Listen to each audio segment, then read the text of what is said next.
on everyone, it's Jacqueline here from Nothing But Tech. I hope you guys are all doing well. Welcome back to another video. In today's video, we're talking about the iPhone 11 Pro and the iPhone 11.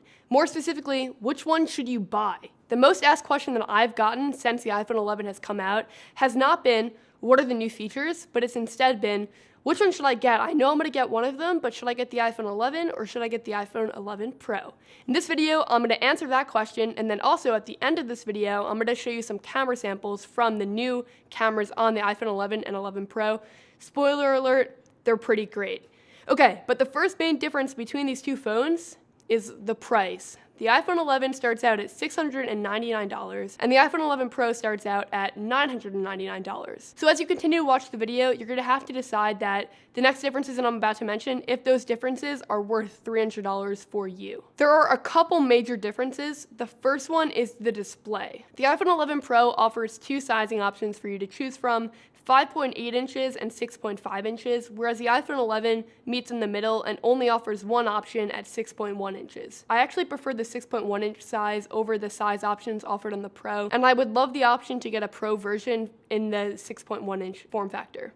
For now though, if you want that 6.1 inch form factor, you already made your decision, you're getting the iPhone 11. The differences between the displays don't stop there though. The iPhone 11 has thicker bezels around its display because it's an LCD panel versus the OLED on the 11 Pro, and it's also a lower resolution display, leading to a lower PPI of 326 versus 458. And that's noticeable when you compare them, but by itself, it looks pretty great. Because it's not an OLED display, the blacks don't look as good on the iPhone 11 as they're not like true blacks, and the max brightness is also lower at 625 nits versus the 800 nits sustained on the iPhone 11 Pro, with the option of getting 1200 nits when you're watching HDR content. That's also noticeable, especially when you're using your phone outside. Getting that little bit of extra brightness and clarity will make a difference.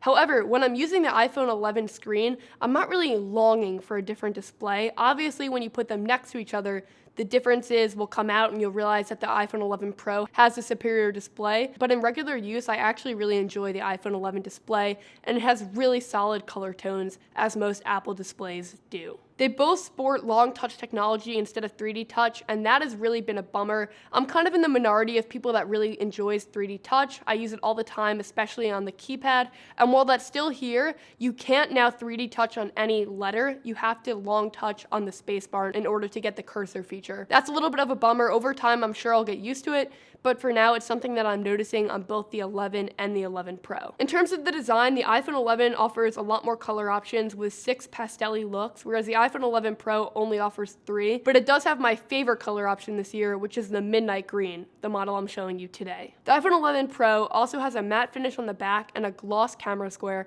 whereas the iPhone 11 is the opposite with a gloss back and a matte camera square. I do prefer the way the matte looks. Actually, in my opinion, it looks like a more premium device, but you do lose some of the texture that you would get with a gloss back, so it's not as easy to hold and it's a little bit more slippery. The iPhone 11 Pro keeps up with that more premium build, offering stainless steel rails versus the aluminum on the iPhone 11, and they both pack the new stronger glass that Apple has been promoting. The iPhone 11 Pro does take the win for durability though, if you want to take a swim with it, being able to survive 4 meters for 30 minutes versus the 2 meters that the 11 can handle. Both models have received battery improvements over their predecessors. The iPhone 11 Pro on the 5.8 inch model is getting 4 hours extra, and on the 6.5 inch model, it's getting 5 hours extra.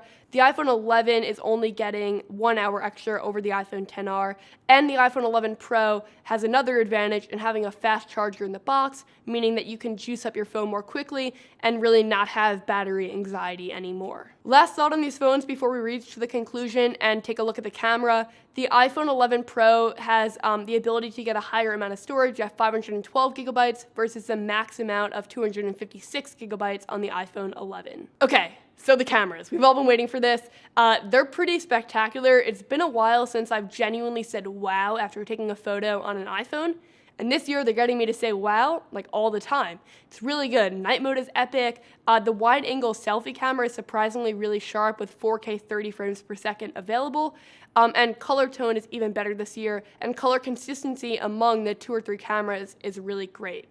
And I'm saying 2 or 3 cameras because the iPhone 11 packs a wide camera and then a super wide camera, whereas the iPhone 11 Pro packs a wide camera, a super wide camera, and a telephoto camera. So you're losing that 2 times optical zoom if you get the iPhone 11, but I know that a lot of people don't use that telephoto camera often, so I'm glad that they decided to get rid of the telephoto camera on the iPhone 11 instead of the super wide camera. Okay, so finally, which one should you get? I think that most people should get the iPhone 11. You're saving a lot of money over getting the 11 Pro that then you can spend on Apple Care or accessories, and you're really not losing that much. You're losing a better display, a telephoto camera, slightly better water resistance, and a couple other features, but for the most part, you're getting that Apple experience and a lot of the high-end Apple features at a much cheaper price. It's a really enticing phone this year. If you want to see more on the iPhone 11 and the iPhone 11 Pro, I'm going to have both reviews and camera comparisons coming out, so subscribe right here so you don't miss that. Check out another video right here. Thank you guys all for giving me your time today. I'm super hyped that it's iPhone season yet again and smartphone season in general.